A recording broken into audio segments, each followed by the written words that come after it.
Hello everyone, आज के इस सेशन में हम क्लास 8 साइंस के 15th chapter some natural phenomena का एक बहुत ही इम्पॉर्टेंट टॉपिक डिस्कस करने जा रहे हैं and that is all about earthquakes.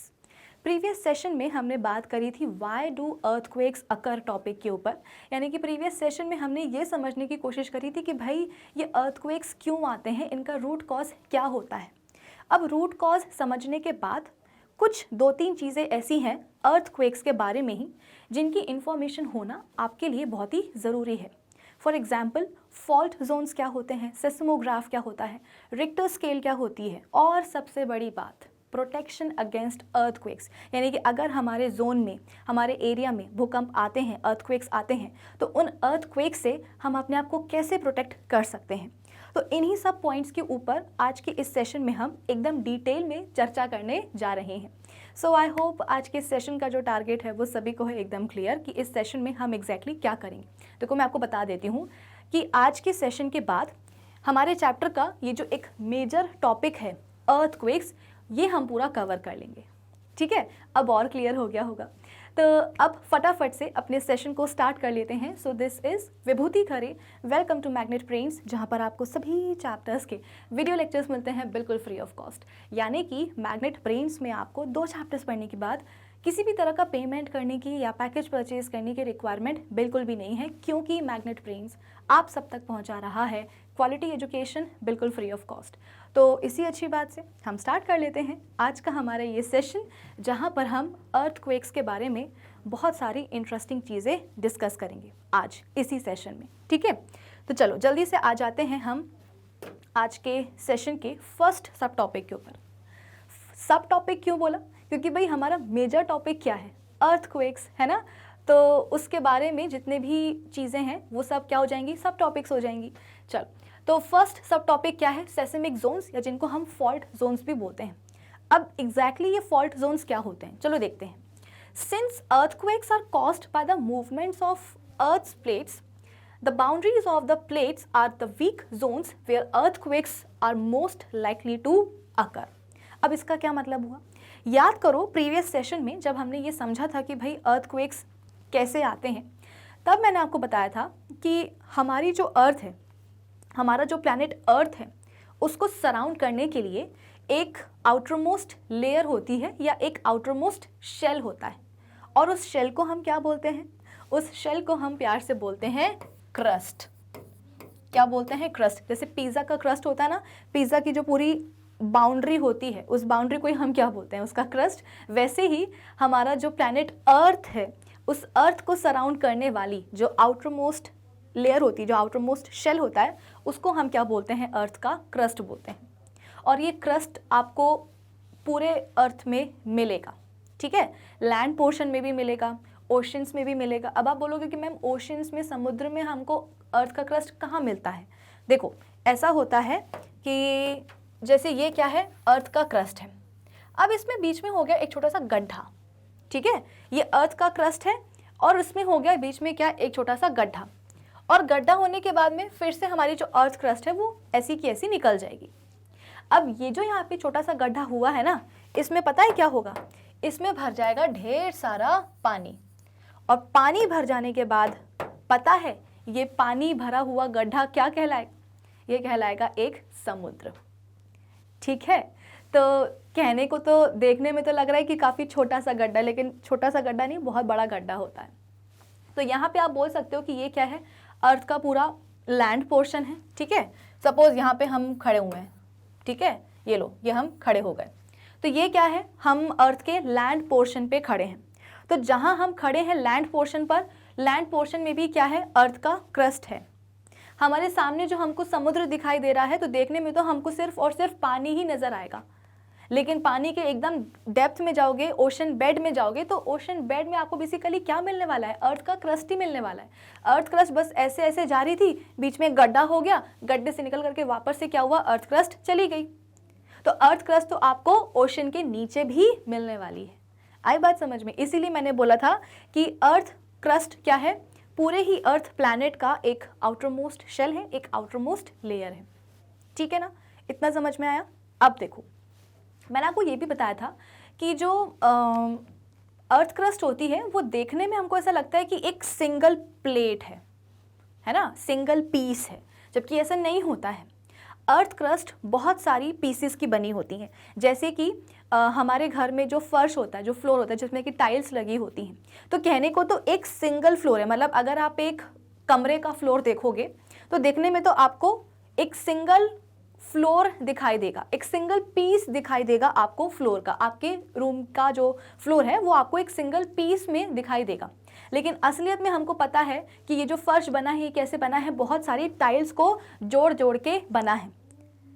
तो आप बोल सकते हो कि अपने रूम का जो आपको फर्श दिखाई दे रहा है वो एक सिंगल पीस नहीं है। दिख रहा होगा सिंगल पीस, लेकिन वो एक सिंगल पीस नहीं, क्योंकि वो बहुत सारी टाइल्स का बना हुआ है। सिमिलरली आपके पास जो पजल होते हैं, है ना, तो पजल कैसी बनती है, जब बहुत सारे पीसेस को जब आप ऐड कर देते हो, पीसेस को जब आप मिला देते हो, तब आपकी एक पजल बन के रेडी हो जाती है। कुछ इसी तरीके से अर्थ की जो क्रस्ट होती है वो देखने में हमको ऐसा लगता है कि एक सिंगल पीस है, जबकि वो बनी होती है बहुत सारे पीसेस से। और इन पीसेस को ही हम क्या बोलते हैं, प्लेट्स बोलते हैं। To be more specific, tectonic plates बोलते हैं। तो हमेशा ध्यान रखिएगा कि अर्थ का जो क्रस्ट है वो टेक्टोनिक प्लेट्स का बना होता है, ठीक है। जैसे कि हमारे घर का जो फ्लोर है, जो फर्श है, वो टाइल्स का बना होता है, पजल बनी होती है पीसेस की। इसी तरीके से अर्थ का क्रस्ट बना होता है पीसेस से, जिनको हम टेक्टोनिक प्लेट्स बोलते हैं, ठीक है। अब ये जो टेक्टोनिक प्लेट्स होती है ना, ये कंटिन्यूसली मूव करती रहती हैं। जैसे कि अगर अभी मैं खड़ी हूँ तो ऑब्वियस सी बात है मैं कहाँ खड़ी हूँ, अर्थ क्रस्ट पे ही खड़ी हूँ, अर्थ के सरफेस पे ही खड़ी हूँ। तो मेरे नीचे जो भी अर्थ की टेक्टोनिक प्लेट होगी वो इससे मैं मूव कर रही है, लेकिन क्या मैं आपको मूव करती हुई नजर आ रही हूँ? ऑब्वियसली नहीं। ऐसा क्यों? क्योंकि इन टेक्टोनिक प्लेट्स का जो मूवमेंट होता है वो इतना स्लो होता है, इतना ग्रेजुअल होता है कि हम इस चीज़ को रियलाइज़ नहीं कर पाते हैं कि हमारे नीचे जो भी अर्थ क्रस्ट की प्लेट है वो क्या कर रही है, मूव कर रही है। वो हम कभी भी, कोई भी उसको रियलाइज़ नहीं कर सकता है, ठीक है। अब प्लेट्स का मूवमेंट कैसे होता है? कभी ये प्लेट्स पास पास आती हैं, कभी ये प्लेट्स दूर दूर चली जाती हैं। होता धीरे धीरे ही है, लेकिन हाँ, कभी कभी पास आ रही हैं, कभी कभी दूर जा रही हैं।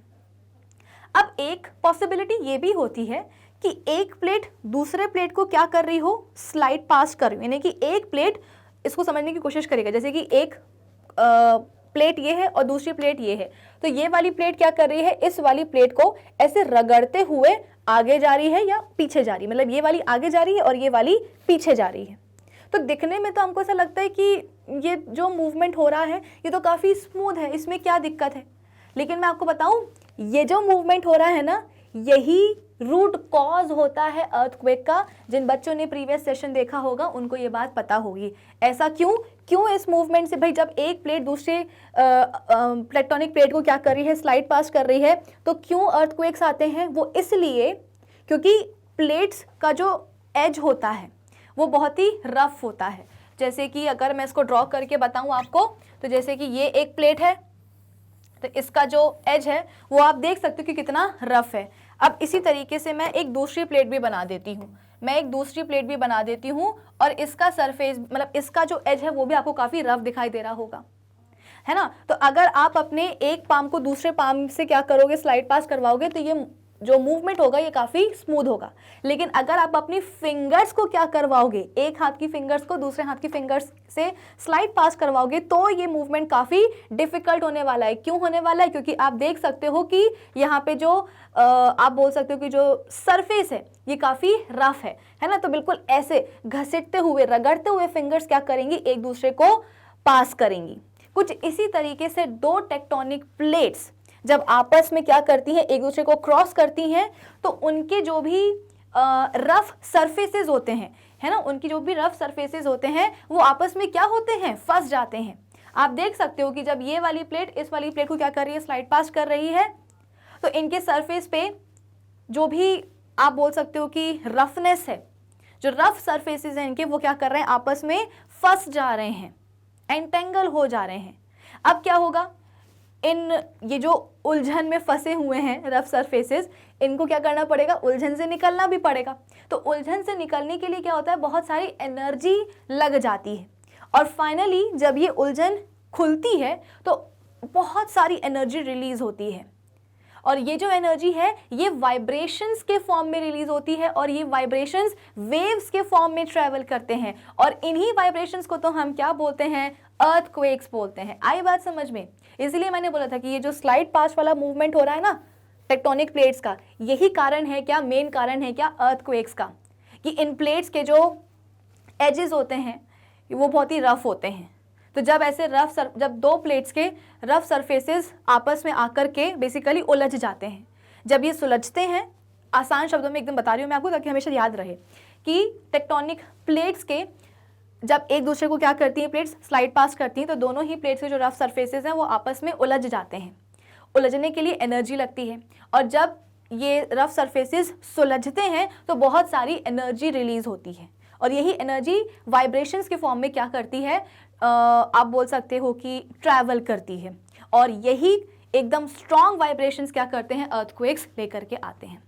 तो रिवाइज हो गया, प्रीवियस सेशन में जो भी हमने पढ़ा था वो मैंने आपको रिवाइज भी करवा दिया है। अब देखो यहाँ पे क्या बोला जा रहा है कि सिंस अर्थक्वेक्स कैसे होते हैं, by the movement of earth की plates, the boundaries of the plates are the weak zones. अब एक बात बताओ मुझे, ये जो हमने जैसे कि अगर मैं बात करूं किसकी, इस वाली प्लेट की, इस वाली प्लेट में मैं बना रही हूं एक ये वाला जोन, ठीक है, और इसी प्लेट में मैं बना रही हूं ये दूसरा वाला जोन। मैं अभी केवल एक ही अर्थ की प्लेट की बात कर रही हूं और इसी प्लेट में मैं दो जोन्स बना रही हूं, एक यहां और दूसरा यहां। जब भूकंप आएगा, या आप ये बोल सकते हो कि जब ये प्लेट दूसरी प्लेट से क्या करेगी, रफ सरफेस से बेसिकली मतलब दोनों की ही प्लेट्स के जो रफ सरफेस जब आपस में उलझ जाएंगे, तो ये जो मैंने यहाँ पे दोनों जोन्स मार्क करे हैं, ज़्यादा डैमेज कौन से वाले जोन को होगा, आप खुद ही अपना दिमाग लगाओ। जैसे कि यहाँ पे मैं नाम भी रख देती हूँ, जोन 1 और जोन 2। ये जोन 1 है और ये जोन 2 है। तो आप मुझे ये बताइए कि जब इन दोनों ही प्लेट्स के रफ सरफेसेस आपस में उलझ जाएंगे, उलझ के जब खुलेंगे, जब एनर्जी रिलीज होगी, तो सबसे ज़्यादा डैमेज कहाँ कॉज होगा, जोन 1 में होगा या जोन 2 में होगा? मेरे हिसाब से तो कहाँ होने वाला है, जोन 1 में ज़्यादा डैमेज होने वाला है। क्यों? क्योंकि भाई जोन 1 कहाँ है, जोन 1 तो उन्हीं मतलब प्लेट के रफ सरफेसेस पर ही है ना, प्लेट के रफ सरफेसेस पे ही क्या है, जोन 1 है। तो जो भी एनर्जी रिलीज होगी, जो भी वाइब्रेशंस रिलीज होंगे, वो सबसे ज़्यादा कहाँ होंगे, इस वाले जोन में होंगे। तो सबसे ज़्यादा डैमेज कहाँ होगा, इस वाले जोन में ही होगा। वो अलग बात है कि जो भी वाइब्रेशंस हैं फिर वो क्या होंगे, वेव्स के फॉर्म में, वो वेव्स के फॉर्म में क्या करेंगे, आगे बढ़ेंगे, प्रोसीड होंगे, पूरे अर्थ में फैलेंगे। लेकिन आप देख सकते हो कि ज़्यादा डैमेज कहाँ होने वाला है, इस वाले जोन में ही होने वाला है। तो यहाँ पे यही बात तो लिखी गई है कि जो बाउंड्रीज होती हैं प्लेट्स की, are the weak zones where the earthquakes are most likely to occur. जो बाउंड्रीज होती है, इनफैक्ट ये जो मैंने जोन 2 बनाया है ना, इस जोन 2 को मुझे ऐसे नहीं बनाना चाहिए था, मैं इसको और क्लियर कर देती हूँ, ठीक है। जोन 2 को हम ऐसे नहीं बनाएंगे, रुक जाओ बता रही हूँ मैं कैसे बनाएंगे।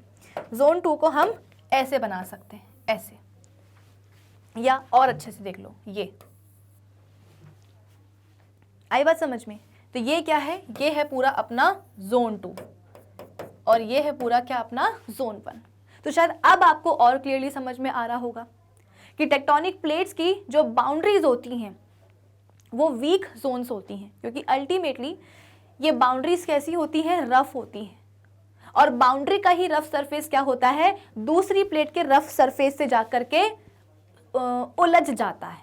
आ रही ना बात समझ में, कि अर्थ क्रस्ट की प्लेट की जो बाउंड्रीज होती हैं उनका रफ सरफेस होता है और यही बाउंड्री का रफ सरफेस दूसरी प्लेट के रफ सरफेस के साथ जाकर के उलझता है।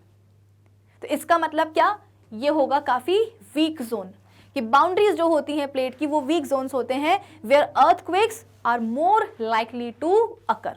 सबसे ज़्यादा चांसेस यही होते हैं, प्लेट की बाउंड्रीज पर ही सबसे ज़्यादा चांसेस होते हैं किसके, अर्थक्वेक के होने के, ठीक है। चलो, now the weak zones of earth's crust which are more prone to earthquakes are called seismic zones या फॉल्ट जोन्स। और ये जो वीक जोन्स होते हैं अर्थ क्रस्ट के, जहाँ पे जो कि आप बोल सकते हो कि काफ़ी प्रोन होते हैं अर्थक्वेक्स के लिए, इन्हें हम क्या बोलते हैं, सेस्मिक जोन्स, या इनको हम फॉल्ट जोन्स भी बोल सकते हैं।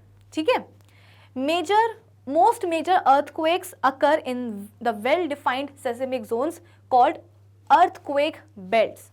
यहाँ पे बोला जा रहा है कि मोस्ट मेजर अर्थक्वेक होते हैं कहाँ, in well defined seismic zones. भाई जब आपको पता है कि हाँ ये एक सेस्मिक जोन है, ये दूसरा सेस्मिक जोन है, ये तीसरा, तो आप बोल सकते हो कि वेल डिफाइंड सेस्मिक जोन्स में ही क्या होते हैं, मेजर और अधिकतर अर्थक्वेक्स होते हैं, जिन्हें हम क्या बोलते हैं, बेसिकली अर्थक्वेक की पूरी बेल्ट बोलते हैं। जैसे कि उत्तराखंड वगैरह में आपने देखा होगा, हिमाचल प्रदेश में, ठीक है ना, गुजरात में भी रन ऑफ कच्छ वाला एरिया, ये सब आप बोल सकते हो कि बहुत प्रोन होते हैं अर्थक्वेक्स के लिए। यहाँ पे बहुत ज़्यादा अर्थक्वेक्स आते हैं। ठीक है, चलिए। The seismic zones mark the edges of the huge mobile pieces of the Earth's crust called plates. अब देखो ये भी मज़ेदार बात है कि जब हमको पता है कि ये वाला जोन क्या है, एक सेस्मिक जोन है, यानी कि यहाँ पे अर्थक्वेक्स बहुत सारे आते हैं, तो वो जो एक सेस्मिक जोन होगा ना, वो क्या करेगा, वो मार्क करने वाला है किस चीज़ को, अर्थ क्रस्ट की जो प्लेट है उस प्लेट के एजिस को मार्क करने वाला है। जैसे कि मैंने बोला कि देखो ये क्या है, ये एक सेस्मिक जोन है, तो ये सेस्मिक जोन क्या बताएगा कि भाई यहाँ पे क्या है, यहाँ पे आप बोल सकते हो कि अर्थ क्रस्ट की प्लेट है, प्लेट तो है लेकिन प्लेट का यहाँ पे क्या है, एक आप बोल सकते हो कि एजेस हैं, है ना। अगर मैं बोल रही हूँ कि ये पूरा सेस्मिक जोन है, तो यहाँ पे सेस्मिक जोन क्यों बन रहा है, क्योंकि यहाँ पे अर्थक्वेक्स बहुत आते हैं। अर्थक्वेक्स यहाँ पे बहुत क्यों आ रहे हैं, क्योंकि यहाँ पे समझ जाइए कि अर्थ क्रस्ट की एक प्लेट की क्या है, यहाँ पे एजेस हैं, इसलिए यहाँ पे बोला गया है कि सेस्मिक जोन्स क्या करते हैं, mark the edges of the huge mobile pieces of the earth crust called plates. कि जहां सेस्मिक जोन बना वहां समझ लीजिए कि क्या है, अर्थ क्रस्ट की प्लेट्स की क्या है, एजेस हैं, क्योंकि एजेस पे ही क्या होता है, बेसिकली कांड हो जाता है और वहीं से अर्थक्वेक का ओरिजिन होता है। नाउ द सेस्मिक जोन्स या earthquake belt of the earth. अच्छा ठीक है, in India the area most threatened by earthquakes are Kashmir, western and central Himalayas, the whole of north east, run of Kutch, Rajasthan and Indo Gangetic plain. Some areas of South India also fall in earthquakes danger. देखो मैं आपको बताऊं तो basically पूरे India को, मैं पूरे world की बात नहीं कर रही हूँ, मैं केवल इंडिया की बात कर रही हूँ, तो आप बोल सकते हो कि 4 से 5 जोन में डिवाइड किया है। ठीक है ना, आपको यहाँ पे जोन 2, जोन 3, जोन 5, जोन 4 और जोन 5 दिखाई दे रहे होंगे। ये जो भी आपको ब्लू कलर से चीज़ें दिखाई दे रही हैं, मतलब जहाँ पे भी मैप में आपको ब्लू कलर दिखाई दे रहा है, वो क्या है, जोन 2 है। जो येलो पोर्शन है वो क्या है, जोन 3। फोर्थ जोन आपको ऑरेंज कलर का मिला होगा ये, और फिफ्थ जोन आप बोल सकते हो कि रेड कलर से मिलेगा। जो फिफ्थ जोन है ना, ये आप बोल सकते हो कि बहुत ज़्यादा ही प्रोन होता है अर्थक्वेक्स के लिए, और जो जोन 2 है वो लीस्ट प्रोन होता है। तो आप बोल सकते हो कि मध्य प्रदेश वगैरह, है ना, ये सब कहाँ आते हैं, ये सब आते हैं ब्लू, मतलब सेकेंड जोन में ही, यानी कि यहाँ पे अर्थक्वेक्स के जो चांसेस हैं वो काफ़ी कम होते हैं। लेकिन अगर हम बात करेंगे गुजरात में रन ऑफ कच्छ वगैरह की, है ना, आपको यहाँ पे जम्मू कश्मीर का भी कुछ हिस्सा दिख रहा होगा, उत्तराखंड का भी कुछ हिस्सा दिख रहा होगा, हिमाचल प्रदेश का भी कुछ हिस्सा दिख रहा होगा। तो यहाँ पे जो जो भी रीजन्स आप बोल सकते हो कि इस मैप में रेड कलर से मार्क्ड हैं, वो सभी के सभी आप बोल सकते हो कि रीजन्स बहुत ज़्यादा प्रोन होते हैं अर्थक्वेक्स के लिए। जो ब्लू कलर से मार्क्ड हैं वो उनमें अर्थक्वेक्स बहुत ही कम आते हैं, लेकिन हाँ रेड कलर से, जैसे कि अंडमान निकोबार, है ना, तो ये सभी रीजन्स क्या हैं, अर्थक्वेक के लिए बहुत ज़्यादा ही प्रोन होते हैं। ठीक है, चलिए अब हम आ चुके हैं अपने सेशन के सेकंड सब टॉपिक के ऊपर, जो कि है सेस्मोग्राफ। इसके पहले जो हमने फॉल्ट जोन्स पढ़े हैं, जो हमने सेस्मिक जोन्स पढ़े हैं, वो क्या था, अपना फर्स्ट सब टॉपिक था। तो उसको पढ़ने के बाद अब हम आ चुके हैं अपने सेकंड सब टॉपिक के ऊपर, जो कि है सेस्मोग्राफ। तो सेस्मोग्राफ क्या होता है, बेसिकली एक इंस्ट्रूमेंट होता है। अब इसका काम क्या है, ये कैसे फंक्शन करता है, ये मैं आपको समझाऊंगी, लेकिन 2 मिनट बाद। अभी मैं ये चाहती हूँ कि सबसे पहले हम बात करें सेस्मिक वेव्स के ऊपर, कि एग्जैक्टली सेस्मिक वेव्स क्या होती हैं। देखो यहाँ पे क्या लिखा गया है, पहले तो वो हम रीड कर लेते हैं कि earthquake trimmers produce shock waves called seismic waves. जैसा कि मैंने आपको बताया कि सपोज़ हमारे पास अर्थ क्रस्ट की 2 प्लेट्स हैं, और दोनों ही प्लेट्स के जो रफ सरफेसेस हैं वो आपस में आकर के उलझ गए हैं। अब जब ये उलझन सुलझेगी, यानी कि जब टेक्टोनिक प्लेट्स के, दो टेक्टोनिक प्लेट्स के रफ सरफेसेस क्या होंगे, एक दूसरे से दूर दूर जाएंगे, तो काफ़ी एनर्जी रिलीज होगी। एनर्जी रिलीज होती है in the form of vibrations, जिनको कि हम अर्थक्वेक ट्रिमर्स भी बोलते हैं, ठीक है। और ये जो वाइब्रेशंस होते हैं ये ट्रैवल करते हैं। ऐसा नहीं है कि बस आप बोल सकते हो कि उलझन खुली, एनर्जी रिलीज हुई in the form of vibration, तो जो वाइब्रेशन है वो यहीं के यहीं रह गए। नहीं, ये वाइब्रेशंस फैलते जाएंगे, फैलते जाएंगे, ये वाइब्रेशंस स्प्रेड होंगे, ये वाइब्रेशंस ट्रैवल करेंगे। किसके फॉर्म में? वेव्स के फॉर्म में, जिन्हें हम शॉक वेव्स बोलते हैं, या आप बोल सकते हो कि अर्थक्वेक की भाषा में इन्हें हम सेस्मिक वेव्स बोलते हैं। आई बात समझ में? तो जब टेक्टोनिक प्लेट्स की रफ सरफेसेस की उलझन खुलती है, एनर्जी रिलीज होती है in the form of vibrations, यही वाइब्रेशंस ट्रैवल करते हैं, स्प्रेड करते हैं in the form of waves, जिन्हें हम सेस्मिक वेव्स बोलते हैं, ठीक है। चलो, now the place inside Earth's crust where the earthquake is generated is called focus of the earthquake. Earth crust के नीचे वो वाला पॉइंट जहाँ से आप बोल सकते हो कि अर्थक्वेक जनरेट होता है, उस पॉइंट को हम क्या बोलते हैं? फोकस बोलते हैं। और ये फोकस का होता है डेफिनेटली अर्थ क्रस्ट के नीचे ही होता है। नाउ शॉक वेव्स जो होती हैं, यानी कि सेस्मिक वेव्स, वो स्प्रेड होती हैं इसी फोकस से और ट्रैवल करती हैं हर एक डायरेक्शन में through the earth and also reach the surface of the earth. Obvious सी बात है, अर्थ क्रस्ट के नीचे एक पॉइंट है फोकस, जहाँ से अर्थक्वेक का ओरिजिन हुआ है। उस फोकस, मतलब उस पॉइंट को बेसिकली हम फोकस बोलते हैं। उसी फोकस से आप बोल सकते हो कि जो वाइब्रेशंस हैं वो प्रोड्यूस होती हैं, और ये जो वाइब्रेशंस हैं ये वेव्स के फॉर्म में, सेस्मिक वेव्स के फॉर्म में क्या करेंगी? ट्रैवल करेंगी, फैलेंगी, और हर एक डायरेक्शन में फैलेंगी थ्रू द अर्थ। और ये जो वेव्स हैं या ये जो वाइब्रेशंस है, ये अल्टीमेटली कहाँ पहुँचती हैं? अर्थ के सरफेस पे पहुँचती हैं, और अर्थ के सरफेस तक ये वाइब्रेशंस, ये वेव्स पहुँचती हैं, और इन वाइब्रेशंस के कारण ही तो अर्थ का सरफेस पूरा हिल जाता है। सरफेस पे जो भी चीज़ें प्रेजेंट होती हैं, बिल्डिंग, मकान, फैक्ट्रीज, पोल वगैरह, पेड़ वगैरह, वो सब धराशायी हो जाते हैं। तो वो धराशायी क्यों हो रहे हैं, वो गिर क्यों रहे हैं? क्योंकि सरफेस तक वाइब्रेशंस, जो सेस्मिक वेव्स हैं, वो पहुंच चुकी हैं। कहाँ से पहुंची हैं? तो अर्थ क्रस्ट के जो नीचे पॉइंट है फोकस, जहाँ से वाइब्रेशंस ओरिजिन हुई हैं, वहाँ से, उस फोकस पॉइंट से वाइब्रेशंस निकली, पूरे में फैली in the form of waves, और वेव्स कहाँ तक पहुँच गई? सरफेस तक पहुँच गई, जहाँ पे ला करके, मतलब आप बोल सकते हो कि वेव्स जब सरफेस पे पहुँची, अर्थ सरफेस के, तो फिर वहाँ पे फिर आप बोल सकते हो कि डिस्ट्रक्शन होना शुरू हो गया, ठीक है। Now the point of earth surface directly above the focus is called epicentre. अब ये बताओ, ये जो मैंने आपको फोकस के बारे में बताया कि भाई ये अर्थ क्रस्ट के नीचे होता है और यहीं से क्या होता है? अर्थक्वेक का ओरिजिन होता है। लेकिन हम कहाँ हैं? हम तो अर्थ सरफेस के ऊपर है ना। हमको अर्थ क्रस्ट के नीचे क्या चल रहा है, कहाँ है फोकस, ये सब चीज़ें तो हमें दिखाई देती नहीं है, क्योंकि हम कहाँ हैं? हम अर्थ सरफेस के ऊपर हैं। तो जब हम अर्थ सरफेस के ऊपर होते हैं और हमें दिखाई देता है कि यार उस वाले पॉइंट से क्या हो रहा है, मतलब ये पॉइंट कहाँ आ रहा है? ये पॉइंट आ रहा है अर्थ सरफेस पर ही। हम अर्थ सरफेस पर हैं तो हमें अर्थ सरफेस की ही चीज़ें दिखाई देती हैं। क्रस्ट के नीचे क्या चल रहा है, कहाँ है फोकस, हमें कुछ नहीं पता। तो हुआ क्या कि हम अर्थ सरफेस पे खड़े हैं, अर्थ सरफेस पे ही हमको एक ऐसा पॉइंट दिखाई देगा जहां से हमें ऐसा लगेगा कि वाइब्रेशंस इसी पॉइंट से शुरू हो रहे हैं, अर्थक्वेक इसी पॉइंट से क्या हो रहा है?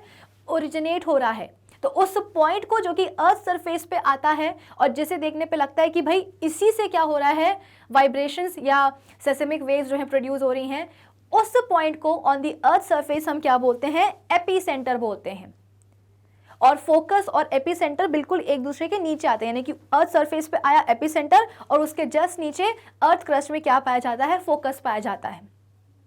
इस चीज़ को मैं आपको एक बहुत ही बेसिक एग्जाम्पल से समझाने की कोशिश करती हूँ कि सपोज ये क्या है, हमारे पास अर्थ का सरफेस है, ये ब्लैक कलर की जो डायरी है ये क्या है? अर्थ का सरफेस है, और इस सरफेस पे हमारी ये पर्पल कलर की क्या है? एक बिल्डिंग रखी हुई है, ठीक है। अब एक काम करते हैं, इसके नीचे हम क्या करते हैं? सरफेस क्रस्ट लगा देते हैं अर्थ का, कुछ इस तरीके से, ठीक है। ये हमने क्या करा है भाई? सरफेस रखा है अर्थ का, गिर ना जाए कहीं। ये अर्थ का सरफेस है, ये उस सरफेस पे रखी हुई बिल्डिंग है, ये पूरा क्या है? अर्थ का, ये जो बॉटल है ये पूरा क्या है? अर्थ का क्रस्ट है। इतना समझ में आया?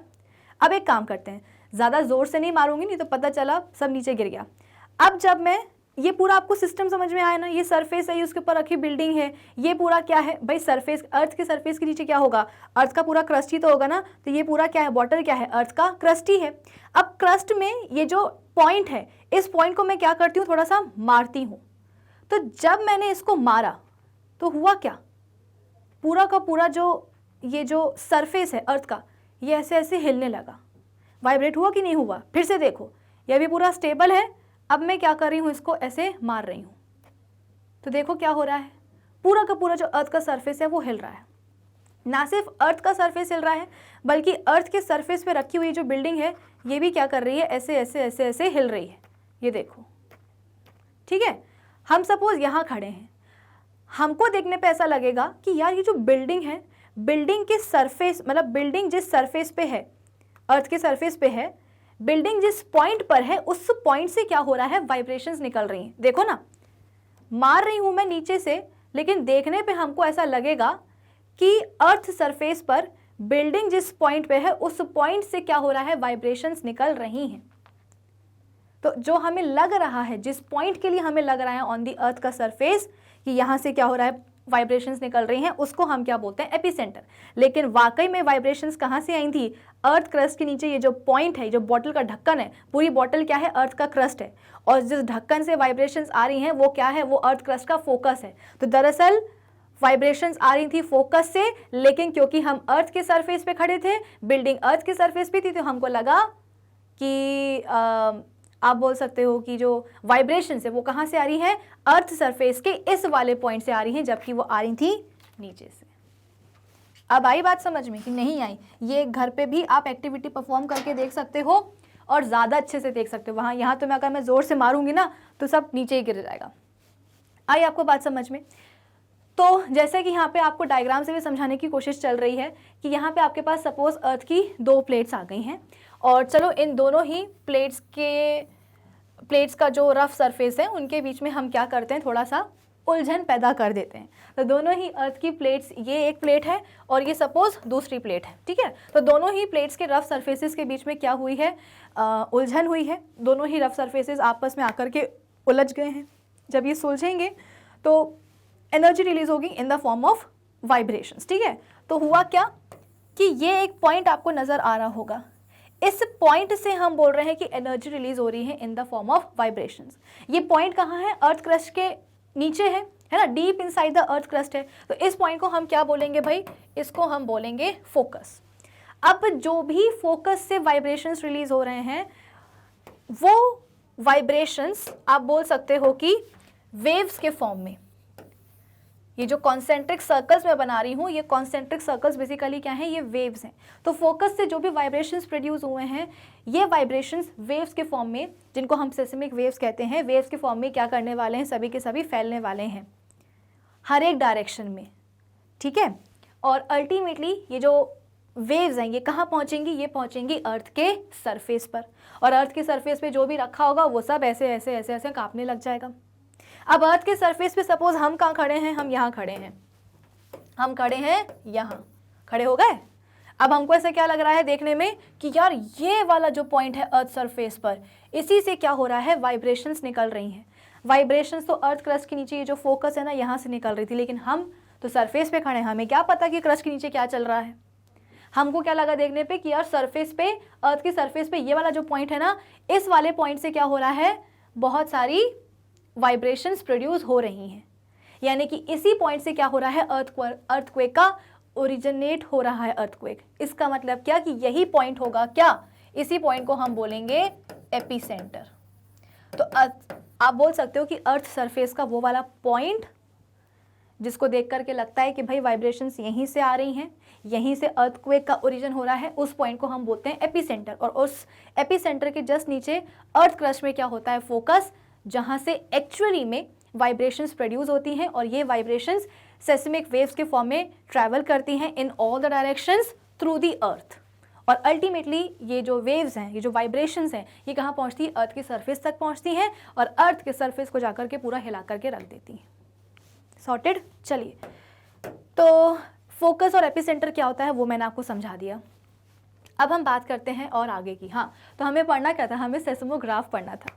तो सेस्मोग्राफ बेसिकली एक ऐसा इंस्ट्रूमेंट होता है विच measures and records the magnitude of the earth of an earthquake in terms of the shock waves it produces. यानी कि अर्थक्वेक का जो मैग्नीट्यूड है उसको मेजर करने के लिए, उसको रिकॉर्ड करने के लिए क्या होता है, एक इंस्ट्रूमेंट होता है जिसका नाम क्या है, सेस्मोग्राफ है।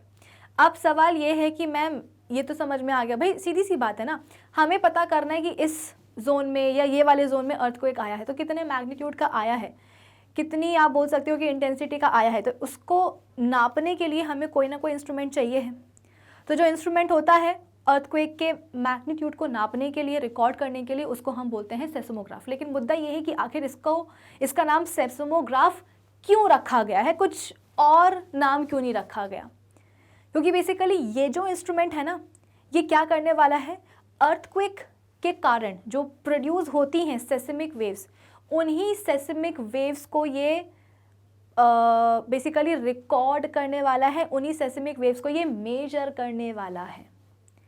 मेजर कर लेगा सेस्मिक वेव्स को और इसके बाद में रिकॉर्ड कहाँ करता है, तो पेपर पे करता है ना, ग्राफ पर करता है, in the form of graph. तो इसीलिए नाम क्या पड़ गया, सेस्मोग्राफ। आई बात समझ में? तो हमेशा ध्यान रखिएगा, अर्थक्वेक के मैग्नीट्यूड को मेजर और रिकॉर्ड करने के लिए we have an instrument known as seismograph. और वो करता क्या है, it detects the shock waves, जिसको कि आप सेस्मिक वेव्स भी बोल सकते हो। भाई सेस्मिक वेव्स को क्या कर रहा है, ये डिटेक्ट कर रहा है, इसीलिए इंस्ट्रूमेंट का आधा नाम क्या पड़ चुका है, सेस्मो। सेस्मिक वेव्स को रिकॉर्ड कर रहा है, इसलिए आधा नाम क्या पड़ गया, सेस्मो। ठीक है, तो it detects the seismic waves या shock waves produced by an earthquake and also records the shock waves on the paper in the form of a graph। तो पेपर पे रिकॉर्ड करता है ग्राफ के फॉर्म में, इसीलिए इंस्ट्रूमेंट का remaining half नाम क्या पड़ गया है, ग्राफ।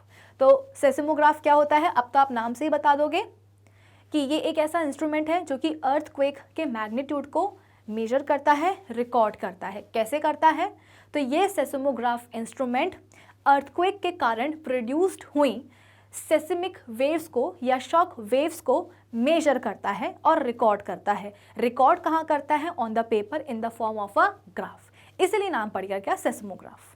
ठीक है, इसको हम सेस्मोमीटर भी बोलते हैं और ये कुछ इस तरीके का दिखता है। ये तो पुराना वाला है, आजकल तो और नए नए तरह के जो है ना एडवांस्ड टेक्नोलॉजी के साथ सेस्मोग्राफ आने लगे हैं। लेकिन हाँ, एक ऑथेंटिक सेस्मोग्राफ काम कैसे करता है वो मैं आपको बता देती हूँ।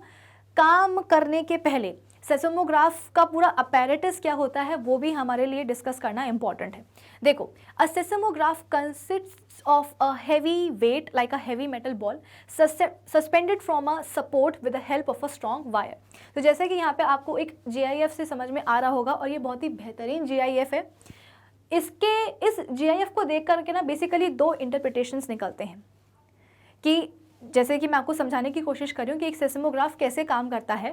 तो इस GIF को देख करके दो इंटरप्रिटेशंस निकलते हैं। क्या होते हैं वो मैं आपको बताऊंगी, लेकिन अभी आप अपैरेटस देखो कि इसमें होता क्या है कि हमारे पास एक सॉलिड सपोर्ट होता है। ये आपको दिखाई दे रहा होगा, ये पूरा क्या है, अलग से बताती हूँ।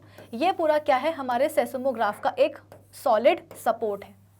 ठीक है ना, ये तो इस पूरे सेस्मोग्राफ के सॉलिड सपोर्ट को हम क्या करते हैं, अर्थ सरफेस के ऊपर जो एक हैवी सा पत्थर होता है, जो रॉक होता है, उससे हम क्या कर देते हैं, फिक्स कर देते हैं। ठीक है, इसी सपोर्ट से हम क्या करेंगे, एक तार लेंगे और वो तार भी कैसा होना चाहिए, काफ़ी स्ट्रांग होना चाहिए।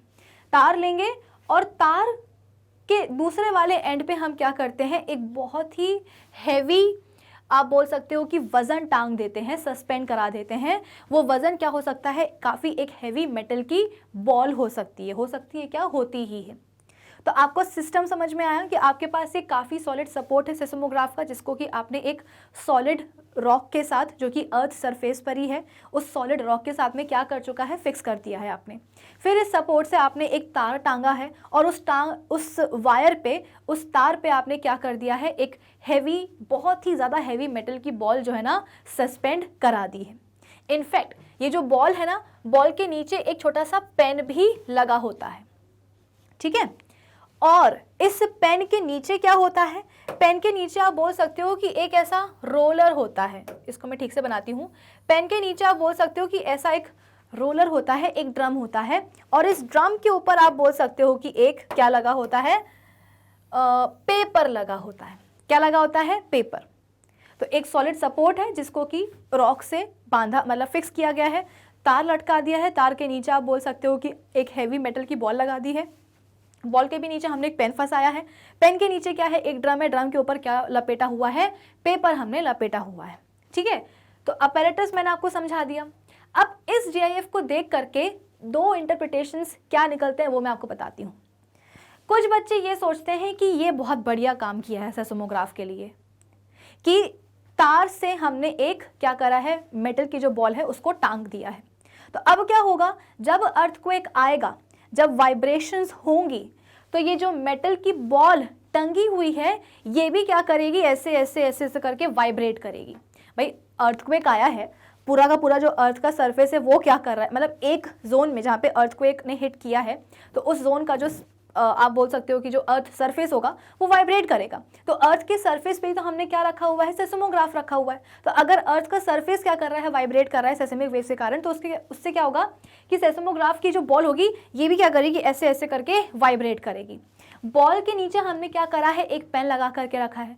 तो जब बॉल डांस करेगी उससे जुड़ा हुआ पेन है वो भी क्या करेगा, डांस करेगा, और डांस करते करते जो नीचे आपने पेपर लगा के रखा है उस पेपर पे वो क्या करेगा, ऐसे ऐसे ऐसे ऐसे डिजाइन ड्रॉ कर देगा। ये अब ये जो डिजाइन बनी है, ये डिजाइन आप यहाँ पे भी देख सकते हो, ठीक है ना, यहाँ पे भी बन रही है इस DIF में भी। तो ये डिजाइन आपको देखने में कुछ कुछ ग्राफ जैसी नहीं नजर आ रही है। एग्जैक्टली यहाँ पे हुआ क्या है कि पेपर में एक ग्राफ बन चुका है, और इसी ग्राफ से हमें पता चलता है कि जो भी अर्थक्वेक आया है वो एग्जैक्टली किस मैग्नीट्यूड का आया है। तो एक इंटरप्रिटेशन तो ये हो गया, ठीक है, कि जब अर्थक्वेक आया, अर्थ का सरफेस हिला, सरफेस पे जो सेस्मोग्राफ रखा हुआ था, उस ग्राफ का जो आप बोल सकते हो कि बॉल था, वो बॉल क्या करने लगा, भाई सरफेस वाइब्रेट कर रहा है अर्थ का, तो सेस्मोग्राफ का जो बॉल होगा वो भी क्या करेगी, ऐसे ऐसे वाइब्रेट करेगी। तो बॉल से जो भी पेन जुड़ा होगा वो पेन क्या करेगा, बॉल के साथ में वाइब्रेट करेगा, और वाइब्रेट करते करते पेपर पे कुछ इस तरीके से ग्राफ बना देगा। ठीक है, पहला इंटरप्रिटेशन। अब दूसरा मैं बताती हूँ।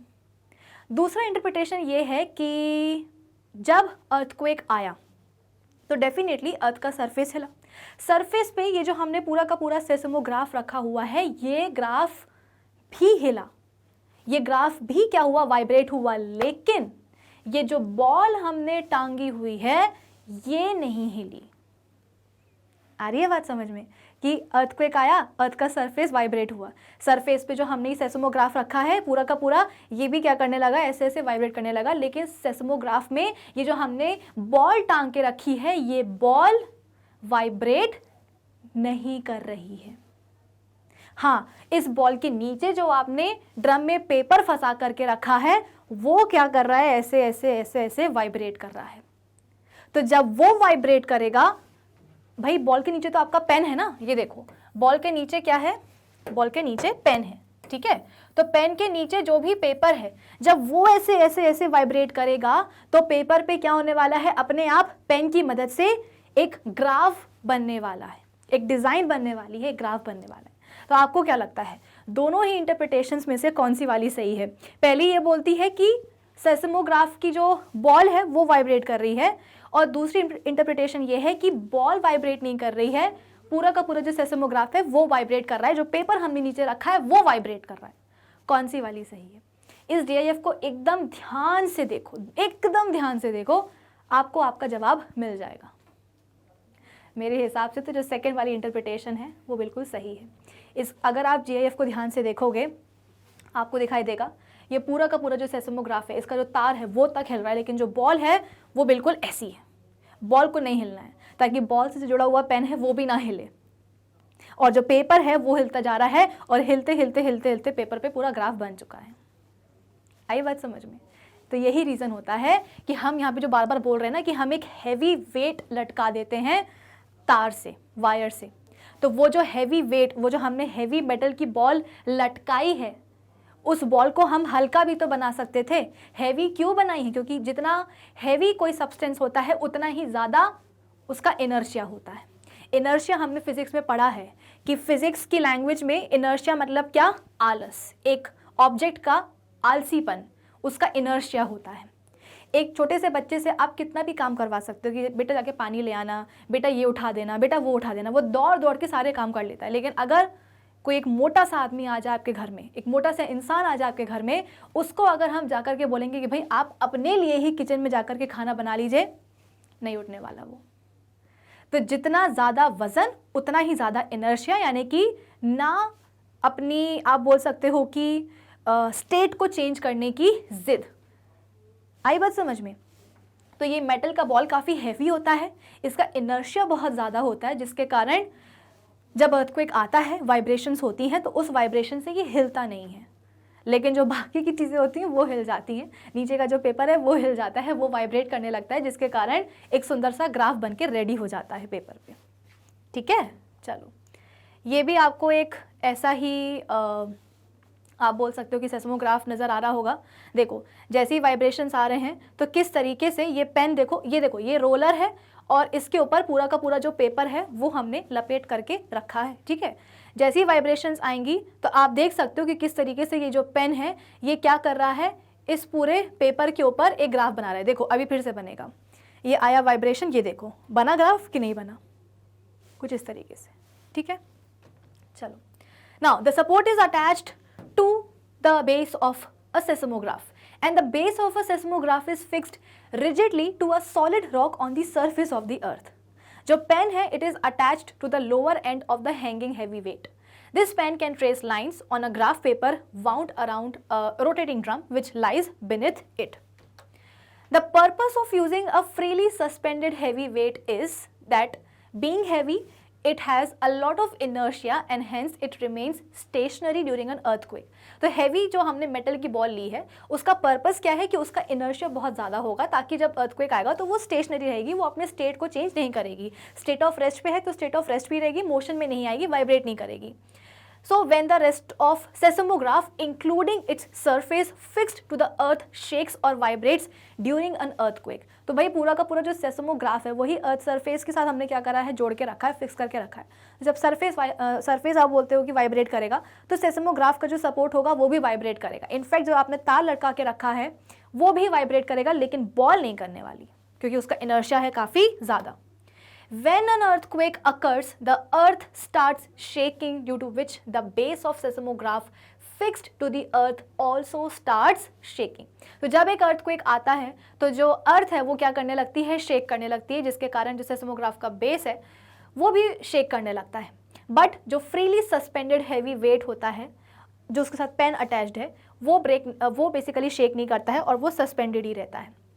Since the graph paper on the rotating drum shakes with the shaking earth, जो पेन अटैच होता है सस्पेंडेड वेट से, वो वाइब्रेशंस को जो कि अर्थक्वेक के कारण प्रोड्यूस हुई हैं उनको वो ग्राफ पेपर पे बेसिकली रिकॉर्ड कर लेता है।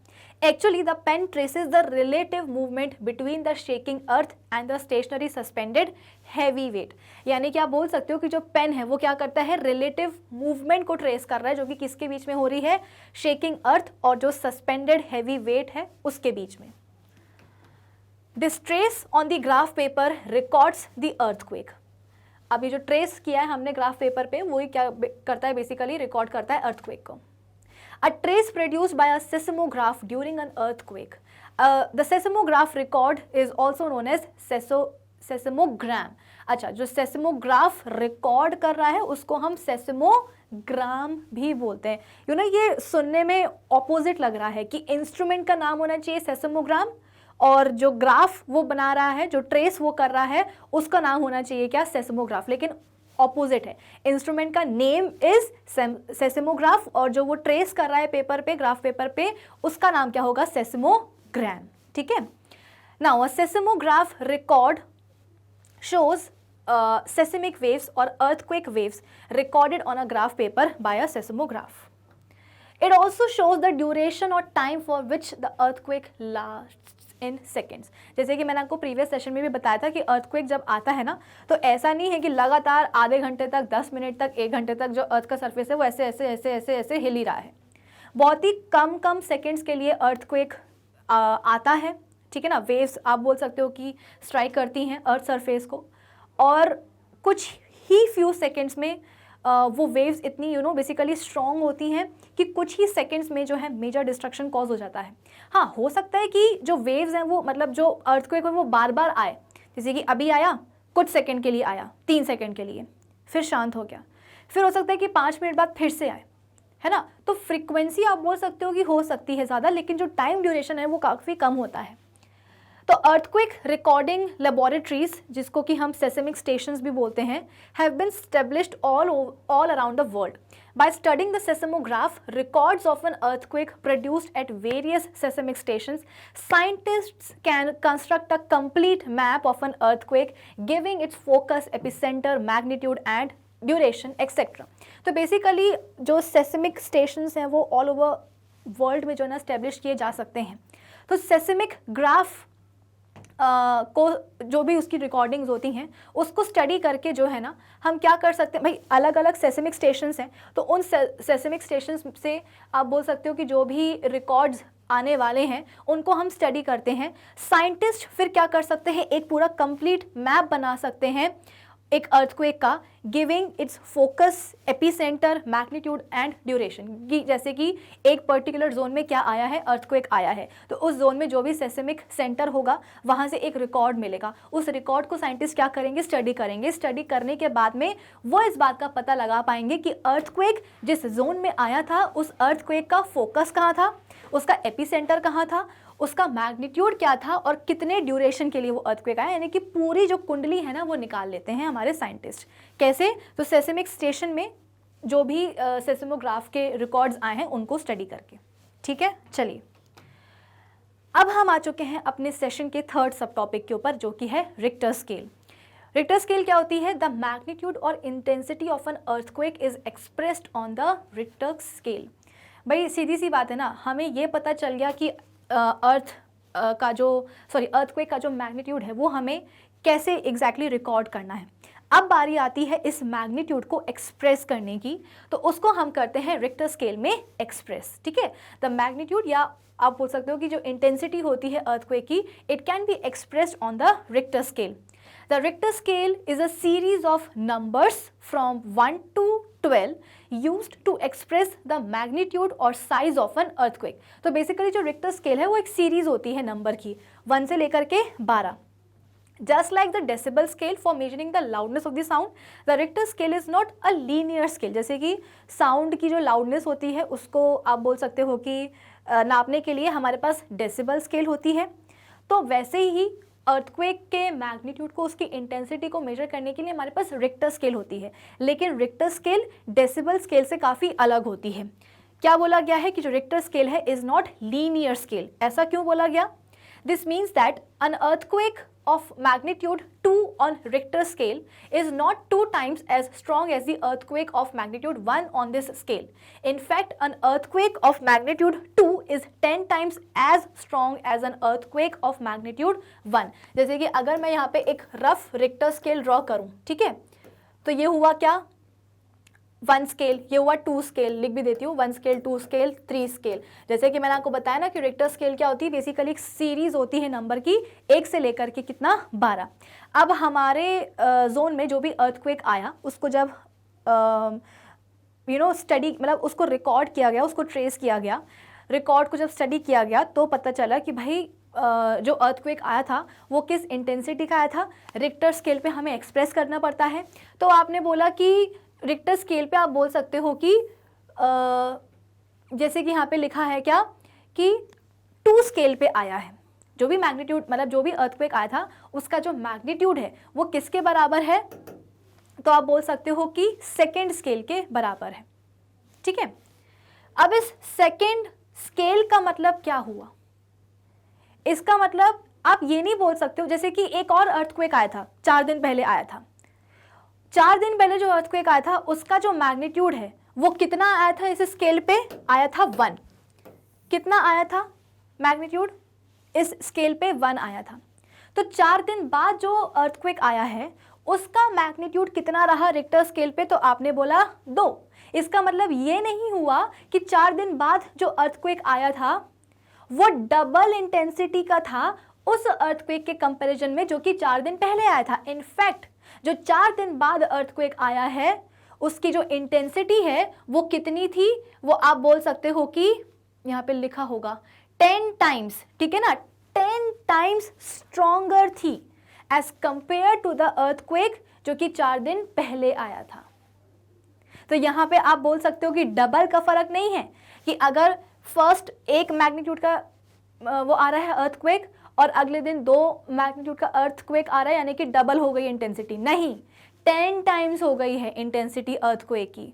कि अगर एक दिन एक आप बोल सकते हो कि मैग्नीट्यूड का अर्थक्वेक आया था और दूसरे दिन दूसरे मैग्नीट्यूड का, सेकेंड मैग्नीट्यूड का, तो यहाँ पे इंटेंसिटी डबल हो गई है, ना कि सॉरी यहाँ पे इंटेंसिटी 10 टाइम्स हो गई है, ना कि double. In fact, earthquake of magnitude 2 is 10 times as strong as an earthquake of magnitude 1. Similarly, an earthquake जिसका magnitude कितना आया है रिक्टर स्केल पे 3 आया है, वो आप बोल सकते हो कि 100 times stronger होगा उस earthquake के जिसका magnitude स्केल पे कितना आया होगा 1. Similarly, आप बोल सकते हो कि अर्थक्वेक जिसका मैग्नीट्यूड रिक्टर स्केल पे कितना आया है 6 आया है, इसकी आप बोल सकते हो कि जो इंटेंसिटी है वो कितनी स्ट्रॉन्ग रही होगी, तो 1000 टाइम्स स्ट्रॉन्गर रही होगी than an earthquake of magnitude 4। आई बात समझ में? तो ये पूरी क्या है आपकी रिक्टर स्केल है, ठीक है। तो जैसा कि आप देख सकते हो कि 1 से शुरू हो गई है, 1 2 3 4 5 6 7 8 9 तक जाता है, ठीक है।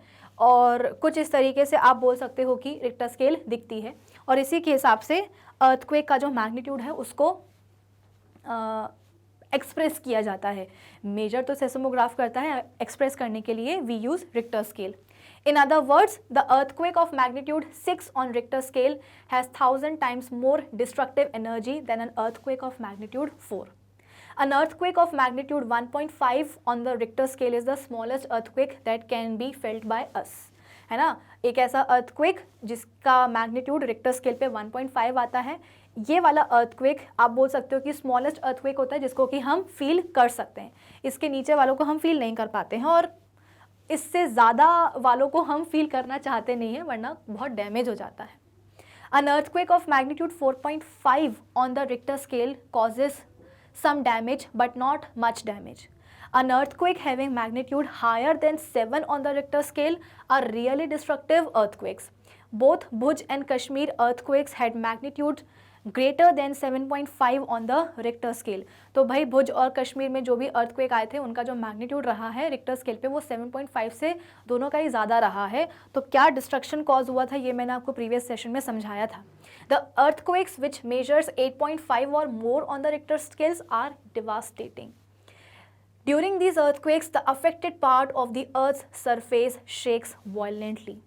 Such earthquakes can destroy entire cities and villages, causing a great loss of life and prosperity. तो भाई हम बोल रहे हैं कि भुज और कश्मीर में जो भी अर्थक्वेक आया था उसका मैग्नीट्यूड रिक्टर स्केल पे 7.5 आया था और यहाँ पे बोला जा रहा है कि 8.5 से भी ज़्यादा मैग्नीट्यूड के वाले क्या आते हैं, अर्थक्वेक आते हैं और वो इतने डिवास्टेटिंग होते हैं कि पूरा का पूरा शहर, पूरा का पूरा जो गांव है वो बर्बाद हो जाता है। प्रॉपर्टी को तो आप बोल सकते हो कि इतना लॉस होता है, इतना डैमेज होता है कि आप उसकी कल्पना भी नहीं कर सकते हो। प्रॉपर्टी जो गई सो गई, लेकिन जो लोगों की जानें जाती हैं उससे बड़ा लॉस तो कोई और हो ही नहीं सकता है, ठीक है। Earthquakes are highly destructive and they can not be predicted. अच्छा, अब हम आ चुके हैं अपने आज के सेशन के 4th सब टॉपिक के ऊपर जो कि है प्रोटेक्शन अगेंस्ट अर्थक्वेक्स। तो अब मैंने आपको रिक्टर स्केल पे कैसे एक्सप्रेस करना है अर्थक्वेक के मैग्नीट्यूड को वो भी मैंने आपको समझा दिया है। अब बारी आती है कि जब इतने भयंकर वाले अर्थक्वेक्स आते हैं तो उनसे हम अपने आप को प्रोटेक्ट कैसे कर सकते हैं। तो इसके लिए यहाँ पे बोला गया है कि अर्थक्वेक्स हाईली डिस्ट्रक्टिव होते हैं और इनको हम प्रोटेक्ट नहीं कर सकते हैं। So it is necessary that we take precautions to protect ourselves all the time, especially if we live in a seismic zone of the country. अब देखो ऐसा है कि हम अपने आप को सेस्मिक जोन में रहने से बचा नहीं सकते हैं, है ना। सेस्मिक जोन ऐसा नहीं है कि 1 किलोमीटर लंबा होता है, 2 किलोमीटर लंबा होता है। सेस्मिक जोन्स बहुत बड़े बड़े होते हैं, तो वहाँ पे आप बोल सकते हो कि एक पूरा का पूरा स्टेट जो है ना सेस्मिक जोन में आ सकता है। तो आपके हाथ में नहीं होता है कि हम जो है ना सेस्मिक जोन में आए ही ना। तो अगर हम सेस्मिक जोन में रह रहे हैं स्पेशली, जो कि बहुत ज़्यादा ही प्रोन है अर्थक्वेक से लिए, तो हम ऐसे क्या मेजर्स जो है ना अडॉप्ट करें जिनकी मदद से हम अर्थक्वेक के जो डिवास्टेटिंग अफेक्ट्स हैं उनसे अपने आप को बचा सकें। प्रॉपर्टी का जो लॉस हो रहा है दैट्स अनदर थिंग, लेकिन हाँ जाने हम कैसे बचा सकते हैं वो यहाँ पे हम डिस्कस करते हैं। सो आप बोल सकते हो कि some of the important precautions which can be taken by the people living in seismic zones और earthquake prone areas for protection against earthquakes are as follows. All the houses and other buildings in seismic zones should be designed and constructed in such a way that they can withstand major earthquake tremors। यानी कि seismic Jones में बनने वाले जो घर होते हैं, जो बिल्डिंग होती हैं, उनको कुछ ऐसे डिज़ाइन किया जाए, ऐसे कंस्ट्रक्ट किया जाए कि जब अर्थक्वेक आए तो ज़्यादा, मतलब आप बोल सकते हो कि अर्थक्वेक से जो भी वाइब्रेशंस निकलते हैं उन वाइब्रेशंस को वो जो घर वगैरह जो हैं, वो जो बिल्डिंग हैं, वो क्या कर सकें, बर्दाश्त कर सकें। क्योंकि भाई अगर घर और बिल्डिंग बर्दाश्त कर पाएंगे अर्थक्वेक के वाइब्रेशंस को, तो घर के अंदर, बिल्डिंग के अंदर जो लोग हैं वो भी क्या रहेंगे, सुरक्षित रहेंगे। It is possible to do so by using modern building technology which is available these days. और ऐसा हम कैसे कर सकते हैं, तो भाई आजकल के समय में क्या चीज़ पॉसिबल नहीं है ना। तो इतनी टेक्नोलॉजीज़, इतनी एडवांसमेंट हो चुकी है टेक्नोलॉजी में, तो उन्हीं टेक्नोलॉजीज़ का यूज़ करके हम क्या कर सकते हैं, मॉडर्न तरीके से मतलब मॉडर्न बिल्डिंग टेक्नोलॉजी का यूज़ करके हम घरों को बनाएं, जो कि डेफिनेटली आज के टाइम पे अवेलेबल होती है। In our country Central Building Research Institute of Roorkee has developed how to make quake proof houses. यानी कि हमारे कंट्री में, इंडिया में, जो सेंट्रल बिल्डिंग रिसर्च इंस्टीट्यूट है रुड़की में, उन्होंने ये बात, मतलब ये चीज़, ये एक आप बोल सकते हो कि बहुत ही अच्छी चीज़ को डेवलपमेंट उसका किया है कि कैसे अर्थक्वेक प्रूफ हाउसेस बनाए जाएं। कि स्पेशली जो सेस्मिक जोन्स में रहने वाले जो लोग हैं, उनके भाई उनका तो आप बोल सकते हो कि बहुत ही जीना उनका डिफ़िकल्ट होता है, क्योंकि कब अर्थक्वेक आ जाए नोबडी नोज़। तो उनके लिए स्पेशली ऐसे घर बनाए जाएं कि देखो सेस्मिक जोन से आप बोल सकते हैं कि लोगों को हटाना, पूरे के पूरे स्टेट को खाली करना लॉजिकली पॉसिबल नहीं है, तो रहना तो वहीं पड़ेगा। लेकिन वहीं रहते हुए अर्थक्वेक से कैसे खुद को बचाया जाए, इसके लिए अर्थक्वेक से प्रूफ घर बनाने अब लोग स्टार्ट कर चुके हैं। ठीक है, जैसे कि ये आपको दिख रहा होगा, ये कि पूरा क्या है, ये आप बोल सकते हो कि अर्थक्वेक प्रूफ हाउस है। ठीक है ना। इसकी खासियत क्या होती है, the people should consult qualified architects and structural engineers while constructing houses and other buildings in earthquake prone area so that they can be made quake, safe and as far as possible. तो जब भी लोग, specially seismic Jones में रहने वाले जो लोग हैं, जब भी अपना घर बनवाते हैं, तो वो हमेशा ही क्वालिफाइड जो आर्किटेक्ट्स हैं उनको कंसल्ट करें, जो स्ट्रक्चरल इंजीनियर्स हैं उनको कंसल्ट करें, ताकि वो जो घर बने उनके, वो कैसे रहें, अर्थक्वेक के वाइब्रेशंस को बर्दाश्त कर पाएँ। इन हाईली सेस्मिक जोन्स आप बोल सकते हो कि जो घर बनाए जाते हैं उनमें हम सीमेंट या ईंटों का यूज़ नहीं करते हैं। इनफैक्ट हम मड और टिम्बर, जो कि एक टाइप की लकड़ी होती है, उसका यूज़ किया जाता है for building houses is better than having heavy construction metals. क्योंकि देखो होता क्या है कि जब अर्थक्वेक आता है, सरफेस हिल रहा है, सरफेस पे प्रेजेंट जो बिल्डिंग है वो हिल रही है ना। हिलने से क्या होता है, अब आजकल की जो बिल्डिंग है वो तो हम सबको पता है कि बड़ी बड़ी जो सरिया होती हैं, जो रॉड्स होते हैं लोहे की, उनसे बनती है, सीमेंट से बनती है। ठीक है ना, छत डलती है और ब्रिक्स वगैरह का यूज़ होता है। तो जब एक बिल्डिंग ढहती है तो ये सभी की सभी जो चीज़ें हैं वो नीचे गिर जाती हैं। ईंटें नीचे गिर रही हैं, प्लास्टर नीचे गिर रहा है, सीमेंट नीचे गिर रहा है। तो उस बिल्डिंग में रहने वाले जो लोग हैं, अगर उनको भागने का मौका नहीं मिलता है, घर से बाहर, बिल्डिंग से बाहर निकलने का मौका नहीं मिलता है, तो वो उसी मलबे में दब जाते हैं और मलबे में दब करके ही आप बोल सकते हो कि मेजॉरिटी लोगों की जानें जाती हैं। तो इसीलिए यहाँ पे बोला गया है कि सेस्मिक जोन में जो बनने वाले घर होते हैं उनमें हम हैवी सीमेंटिंग या बिल्डिंग मटेरियल्स का यूज़ नहीं करते हैं। यहाँ पे हम मड और टिम्बर वगैरह का, जो कि एक लकड़ी होती है, उसका यूज़ करते हैं, ताकि अगर वाइब्रेशंस हो, वाइब्रेशंस से घर गिरे भी तो गिरने पर आप बोल सकते हो कि चोट कम लगे, मतलब मलबा जो है वो इतना हैवी ना हो कि लोग उसमें से बाहर निकल ही ना पाएँ। द रूफ्स जो होती हैं ऐसे घरों की should be kept as light as possible so that in case of roof falls during an earthquake the damage will not be too much. जो छतें होती हैं बेसिकली टीन टप्पर की बनाई जाती हैं, ताकि जब अगर छत गिरती है अर्थक्वेक के टाइम पे तो वो छत गिरे लेकिन मतलब ज़्यादा डैमेज ना हो। जो कबर्ड्स होते हैं, जो शेल्व्स होते हैं, उनको दीवारों में ही फिट करा जाता है, ताकि जब सरफेस हिले, घर हिले, तो हिलते हिलते जो बिल्डिंग वगैरह, मतलब जो शेल्व्स हैं, जो आप बोल सकते हो कि कबर्ड्स हैं, वो नीचे ना गिर जाएं। ठीक है, सो that they do not fall easily when shaking occurs during an earthquake. Glass bottles should not be placed on high shelves and heavy objects should be placed low to the ground. भारी भारी जो वजनी चीज़ें होती हैं उनको हम ground पे ही रखें। ऐसा ना हो कि अर्थक्वेक आया तो भारी चीज़ें जो है ना, सपोज आपने कबर्ड की सबसे ऊपर वाली शेल्फ पे रखी थी, ठीक है, और अर्थक्वेक आया तो सबसे पहले जो वो भारी जो सामान था वही पहले आकर के नीचे गिर गया, वो नहीं होना चाहिए। कांच की जो बॉटलें हैं उनको भी हाई शेल्फ्स पे नहीं रखना चाहिए, क्योंकि वो सबसे पहले आकर के गिरती हैं। तो objects such as heavy mirrors, photo frames, wall clocks and water heaters etcetera should be mounted securely on the walls at such places in the house that they do not fall on the people in the house in the event of an earthquake. और जो भारी भारी चीज़ें होती हैं दीवार पे ही लटकाने वाली, जैसे कि वाटर गीज़र है, हीटर है ना, मिरर है, फोटो फ्रेम्स है, तो इनको दीवार पे ही लगाना चाहिए, लेकिन कुछ इस तरीके से लगाना चाहिए कि जब अर्थक्वेक आए तो ऑब्वियस सी बात है दीवारें हिलती हैं, रूफ गिर जाती है, सब हिलता है, तो जब दीवारें हिले तो ये मतलब गिरे भी तो मतलब जो फ्रेम्स वगैरह होंगे, जो गीजर वगैरह होंगे, वो तो गिरेंगे ही, लेकिन वो ऐसे गिरें कि किसी को डैमेज ना हो उससे, है ना, कि on the walls at such places in the house that they do not fall on the people. गिरेंगी तो है ही वो, लेकिन लोगों के ऊपर ना गिरें। ऑल बिल्डिंग्स, स्पेशली जो टॉल बिल्डिंग्स होती हैं, should have fire fighting equipment in working order because some buildings may catch fire during an earthquake due to electric short circuits. तो बेसिकली जो बड़ी बड़ी बिल्डिंग्स होती हैं स्पेशली उनमें आग को बुझाने के लिए सारी व्यवस्था, आग को काबू पाने के लिए सारी व्यवस्था होनी चाहिए है, क्योंकि कई बार ऐसा होता है कि अर्थक्वेक के कारण जो है ना शॉर्ट सर्किट हो जाता है, तार वगैरह जो है ना आपस में आकर के चिपक जाते हैं, शॉर्ट सर्किट हो जाता है, आग लग जाती है, तो उस वजह से भी काफ़ी लॉस होता है। So if we are at home when an earthquake occurs then, अब अगर अर्थक्वेक आता है और हम घर पे ही हैं तो हम घर पे क्या क्या स्टेप्स फॉलो कर सकते हैं।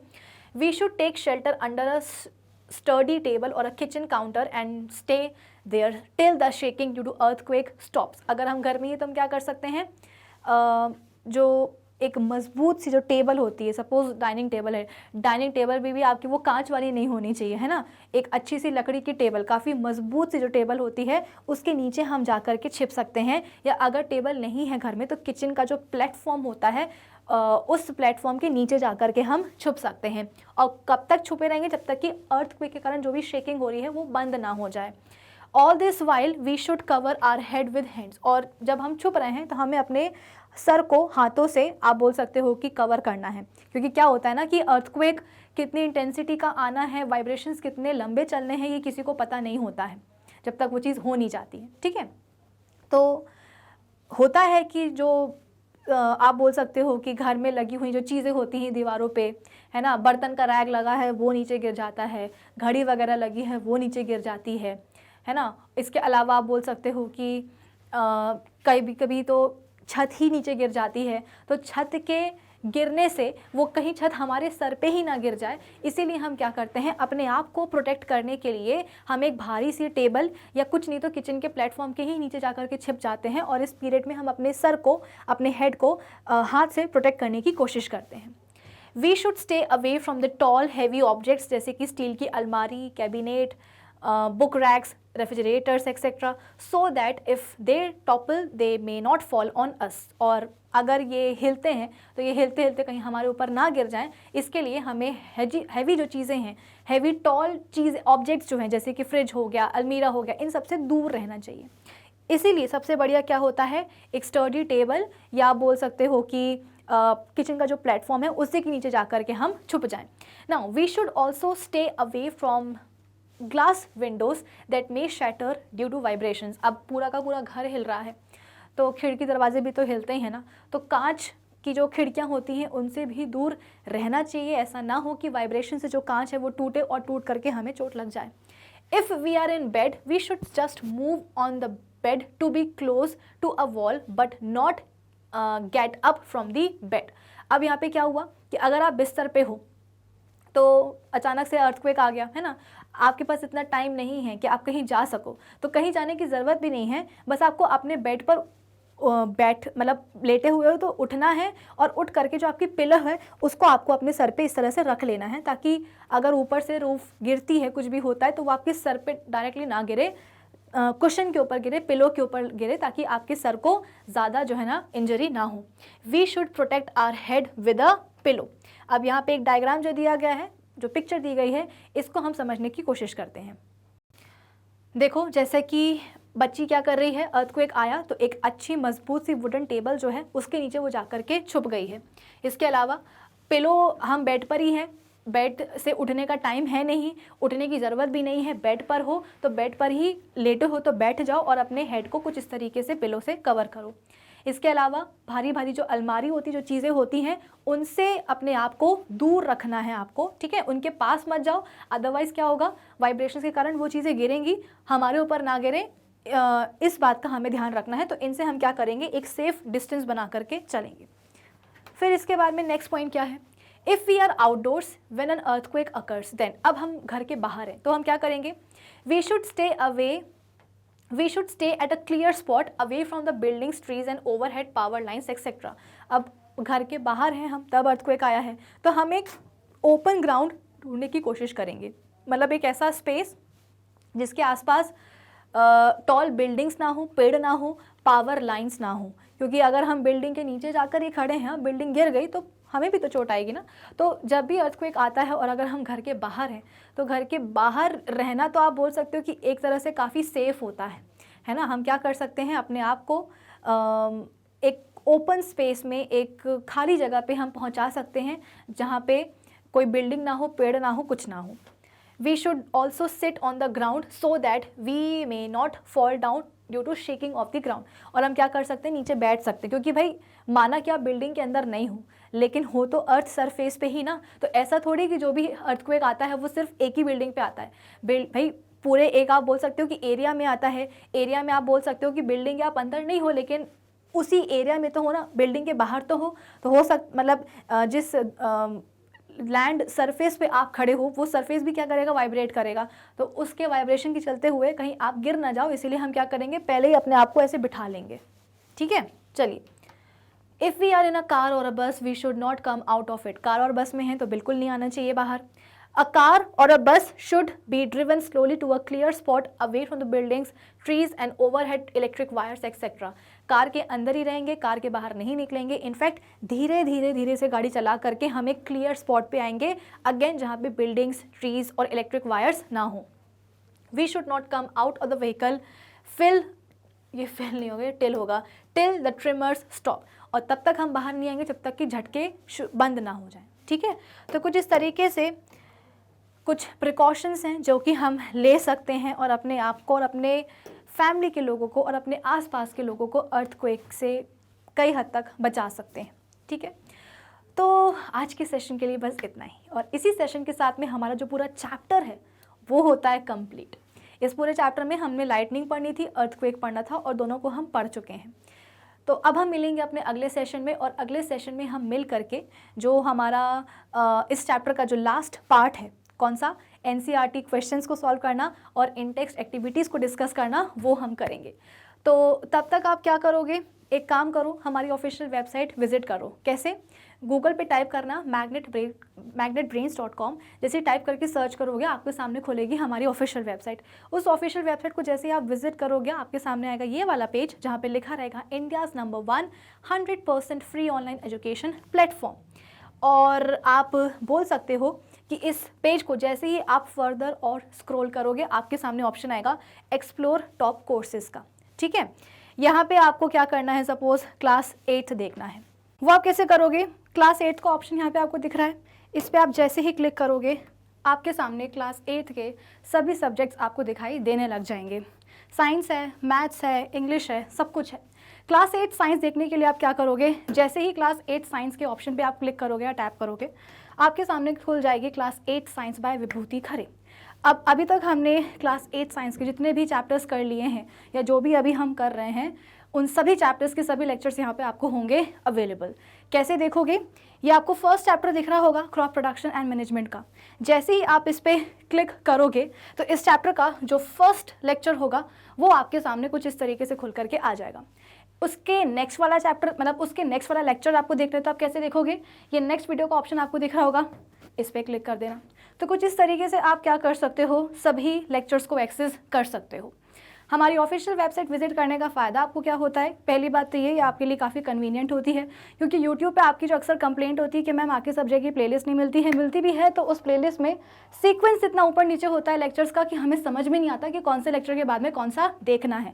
तो जब आप हमारी ऑफिशियल वेबसाइट विजिट करते हो एज सच कोई भी दिक्कत नहीं होती क्योंकि यहाँ पे आपको सभी लेक्चर्स एकदम प्रॉपर्ली सीक्वेंस में अरेंज मिलते हैं, प्लस यहाँ पे होते हैं सभी टॉपिक्स के नोट्स भी available. So do visit our official website magnetbrains.com। Till then keep learning with Magnet Brains. Thank you for watching.